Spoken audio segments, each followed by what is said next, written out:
So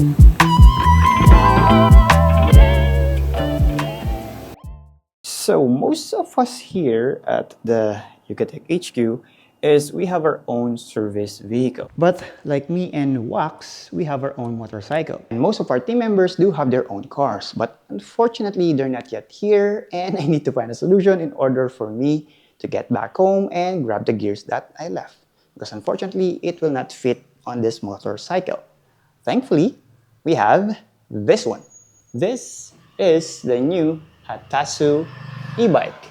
Don't worry, I'll provide more in-depth information in a bit, but just join me first.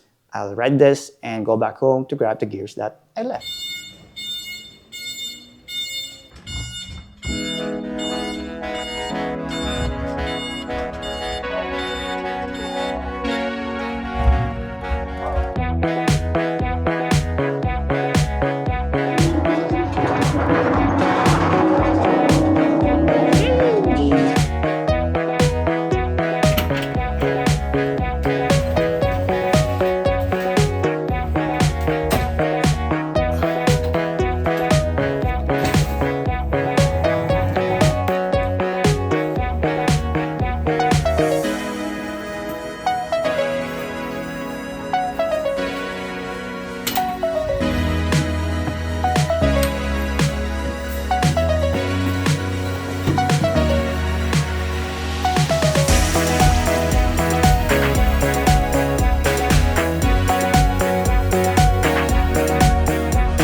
So here in the Philippines, the biggest question is whether you need an e-bike like this one.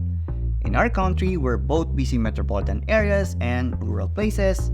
Each of them has its sets of transportation challenges. So, seeing everything from a traditional to modern ways of getting around in the country's busy streets isn't surprising. However, e-bikes have been gaining popularity for a good reason, as they offer a unique set of benefits that makes them not only a convenient mode of transportation and a practical addition to sets of vehicles that you already have. So in this video, let's take a look at why e-bikes, especially from a brand like HATASU, might turn out to be crucial for getting around in the Philippines, whether you're in the city of Manila or even you're in the Visayas or Mindanao. Alright, so first things first. Owning a car or maintaining a motorcycle can be financially burdensome to some people out there. And that is due to a lot of reasons. Like, number one, it can be fuel expenses. Number two, insurance costs. Number three, parking spaces. And lastly, probably maintenance.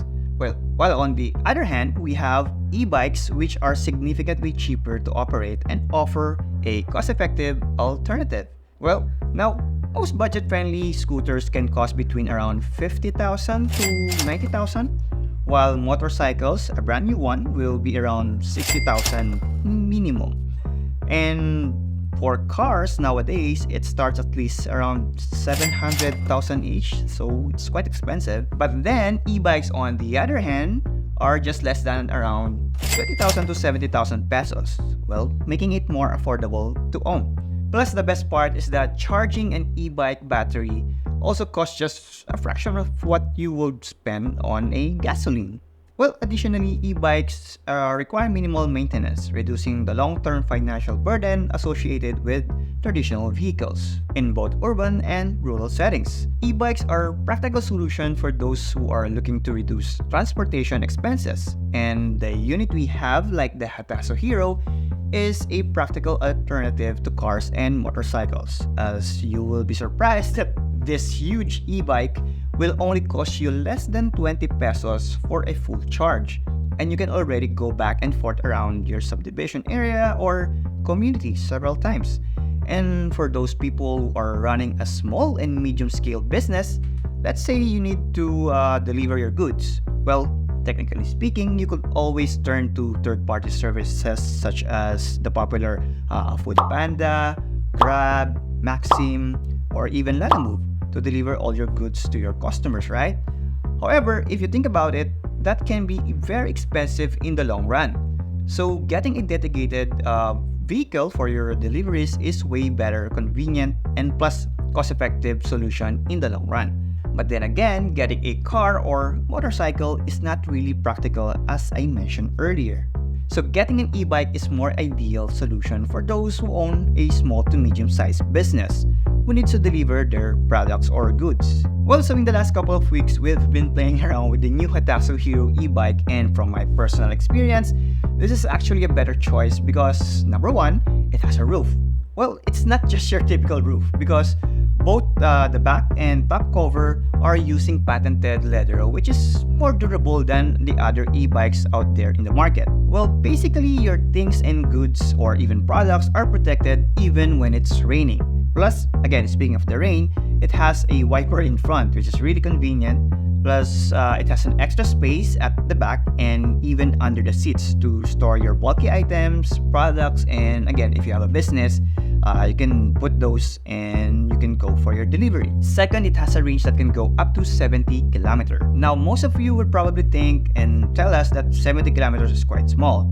Well, imagine this. If you're going here or start here in the Yucatec HQ and you're going to SM North EDSA in Quezon City, that is just surprisingly 25 kilometers. You can go back and forth without even charging. So, technically speaking, if you're going to convert it on a day-to-day basis, if you're just going to travel a few miles away from your subdivision, barangay, or community, you won't even charge within the day. You will technically charge after several days, maybe weeks longer. And on top of that, it has a second seat behind the driver for passenger in case you won't use it to carry large items. Plus, in congested cities like here in Metro Manila, air pollution is also a big concern.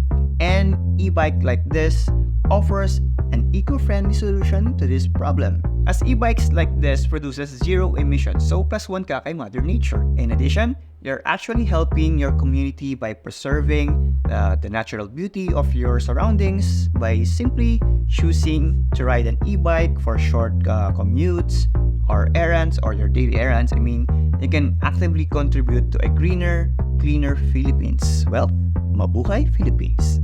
Okay, even though the HATASU Hero is quite bulky, surprisingly you can effortlessly maneuver it, and since it's an e-bike, you're not producing any toxic fumes like the motorcycles and cars, right?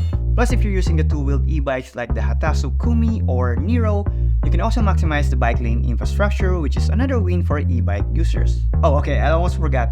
Another benefit and convenience that you can have is when you go to malls, they provide some dedicated parking spaces for some e-bikes so you won't juggle around the other motorcycles in some parking areas. Well, the HATASU Hero takes only a bit more space than a motorcycle, but still, it's not large as a new SUV car.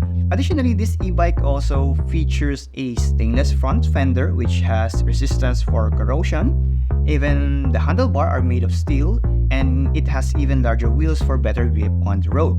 Then it also has a motorcycle suspension fork to compensate for bumps and humps, and an upgraded controller for stronger acceleration. It also features an upgraded eagle eye headlights that provides 3 times brighter compared to other ordinary headlights on other e-bikes. And in terms of power, it has a 650 watts motor hub and a dual reverse horn for louder sound when backing up. Don't worry, I'll provide the full specs at the end of this video and where you can check more about the HATASU e-bikes. Alright, so after experiencing and riding an e-bike for 2 to 3 wheels, all I can say is that I'm glad that there are companies like this, HATASU. Companies like them are actually doing their part to fix what we call the last mile issue. And honestly, it's pretty cool. Well, I hope we could use more folks like them who stand for something more, you know. They're all about making trips easier and convenient and being kind to Mother Nature. And also, it's about more than just going from point A to point B. They're thinking about the future ahead, choosing to ride cleaner and helping our community to be greener and safer. Every little bit counts. Well, it's a step in the right direction for all of us, and the future for e-bikes is bright. Well, I'm actually very excited for the future, and I really can't wait to see more e-bikes out there in the market. Well, how about you? Do you see the value of using an e-bike? Does it make sense for your particular situation? Well, share your thoughts in the comment section down below, and I will be glad to discuss something about e-bikes. And if you enjoyed this video and found it informative, hit that like button and subscribe to our YouTube channel to watch more of videos like this. And also subscribe to our Yugamoto channel. I'll just link it down below. And also don't forget to follow us on Facebook, Instagram, Twitter, and TikTok. And visit yugatech.com to stay updated with the latest tech news and reviews. Also, moto.yugatech.com for the latest moto news in the Philippines. Once again, I'm B-Boy. Thanks for watching and see you in our next video.